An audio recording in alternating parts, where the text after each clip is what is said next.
Olá, internauta. Hoje aqui nos estúdios do correiobrasiliense.com.br converso com o Dr. Grijalbo Fernandes Coutinho. O Dr. Grijalbo é juiz do trabalho, um dos maiores especialistas em greve e um grande estudioso desse assunto também. A gente vai falar sobre as paralisações e a falta de uma legislação específica que oriente o governo e os servidores a se entenderem melhor. Muito obrigado, viu, Dr. Grijalbo? Luciano, eu que agradeço a oportunidade de vir aqui e falar sobre algo fundamental para a democracia, que é a greve do servidor público. Então, a minha satisfação e honra em ter a oportunidade de debater um assunto de tamanha relevância para o país. Tá, joia. Dr. Grijalbo, ao contrário da iniciativa privada, o setor público não tem uma lei que legitime esse direito de paralisações, o que muitas vezes causa confusão no tratamento que o governo dá a essas paralisações e o sentido que essas greves também têm do ponto de vista dos servidores. O que é preciso fazer para resolver esse problema? Luciano, não tem uma lei, mas tem a Constituição Federal, que é a lei maior do país. E a Constituição Federal ela prevê o direito de greve como fundamental, inclusive para os servidores públicos. O que não existe, na verdade, é uma lei específica regulando a greve dos servidores. Depois de muito tempo, de várias andanças, inclusive no âmbito do Supremo, este tribunal reconheceu que a lei dos empregados aplica-se aos servidores, por analogia, até o momento em que vier uma lei específica para tratar da greve no serviço público. Isso tem uma vantagem, porque ao mesmo tempo o mandado de injunção foi reconhecido como um instrumento importante para suprir a omissão injustificada do legislativo. Por outro lado, isso surgiu também para, de alguma forma, concretamente, mitigar um pouco o exercício do direito de greve. Na prática, os servidores estão percebendo de que o reconhecimento da lei do serviço privado, na verdade, ela impõe algumas barreiras. Esse sistema é pior do que a falta de uma lei. De forma concreta, como ele está sendo utilizado, especialmente no que diz respeito aos dias parados, em que a jurisprudência dos tribunais, do Supremo e do STJ, caminham no sentido de dizer que os dias parados podem ser descontados, eu não tenho dúvida de que aquilo que era reivindicado pelos servidores de uma lei, ou seja, de uma lei para regulamentar o direito de greve e de oposição, tem surtido efeito contrário. Mas isso tudo depende da ação do intérprete. Há também decisões outras das esferas inferiores, de juízes de primeira instância, reconhecendo que o desconto dos dias parados significa, em última análise, uma vedação ao direito de greve.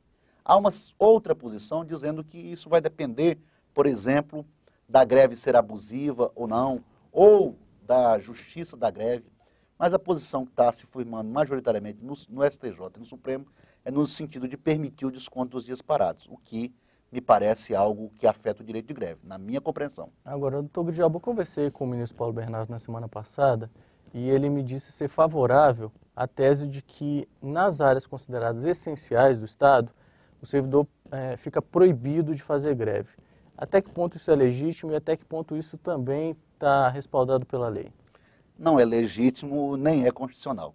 É uma intenção, evidentemente, ele fala como ministro, como alguém do Poder Executivo, mas a Constituição, nesse aspecto, ela garante direito de greve sem qualquer tipo de restrição para os servidores públicos. Apenas diz que nas atividades essenciais, nos serviços necessários e inadiáveis, há que se ter um tratamento diferenciado. E aí nós temos normas internacionais, ou, sobretudo, posições da OIT, do Comitê de Liberdade Sindical, dizendo quais são essas atividades essenciais. Aquelas que possam comprometer a vida, a segurança e a saúde. Mas isso não significa dizer de que a greve ali tem que ser proibido. Não, a greve pode ser, nessas áreas, ela pode ser eventualmente mitigada, mas jamais abolida, como pretende o ministro. Se ele o fizer, não tenho dúvida, por lei, ele terá, na minha compreensão, não terá sucesso. Nem mesmo no âmbito do Congresso, precisa de uma lei, e se o Congresso assim dispor, proibindo greve no serviço público, estará diretamente legislando contra a Constituição. Portanto, será uma medida absolutamente inócua. Quanto a isso, não há tranquilidade. Não se pode proibir greve no serviço público, salvo no caso de polícias militares e tudo mais, em que há um tratamento diferenciado. Mas para o servidor público civil, de um modo geral, proibir a greve é rasgar a Constituição. Agora, há excessos de ambas as partes. O governo comete excessos, os servidores que paralisam também cometem excesso. Como é que é possível equilibrar essa relação, hein, doutor Grijalbo? Eu acho que a negociação coletiva é o melhor caminho para as greves no serviço público. O Supremo tem uma posição antiga, de 92, em que disse que não era constitucional a negociação coletiva, porque, diferentemente da esfera privada, a negociação coletiva não pode conduzir à fixação de aumento sem lei própria.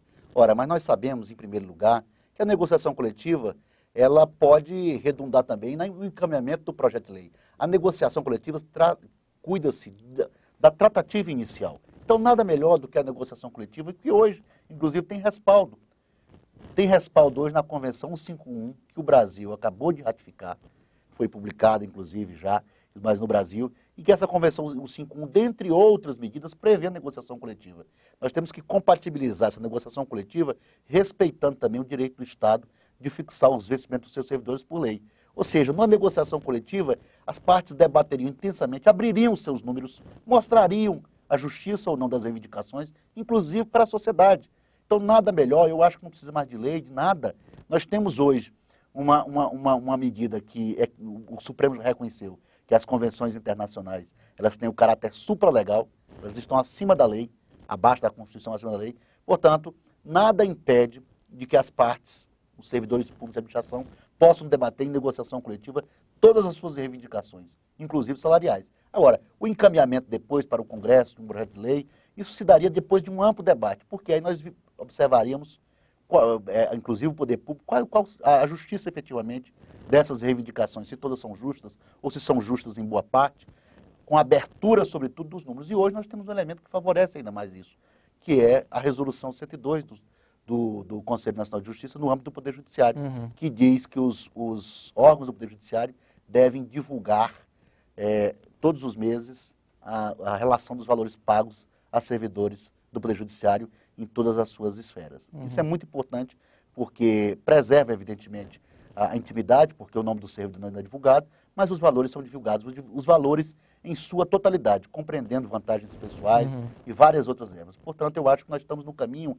de hoje de efetivar, sem lei, não precisa mais de lei, a negociação coletiva aberta para dar transparência, para verificar em que medida são justas ou não as reivindicações dos servidores. Eu acho que, em boa parte, sobretudo no Poder Executivo, essas medidas, essas reivindicações são justas, também no âmbito do Judiciário. Mas nós precisamos também criar um sistema em que nós não tenhamos aberrações, por exemplo, de servidores ganhando mais do que juízes, do que ministros. Isso não pode ser compatível com o regime de remuneração justa.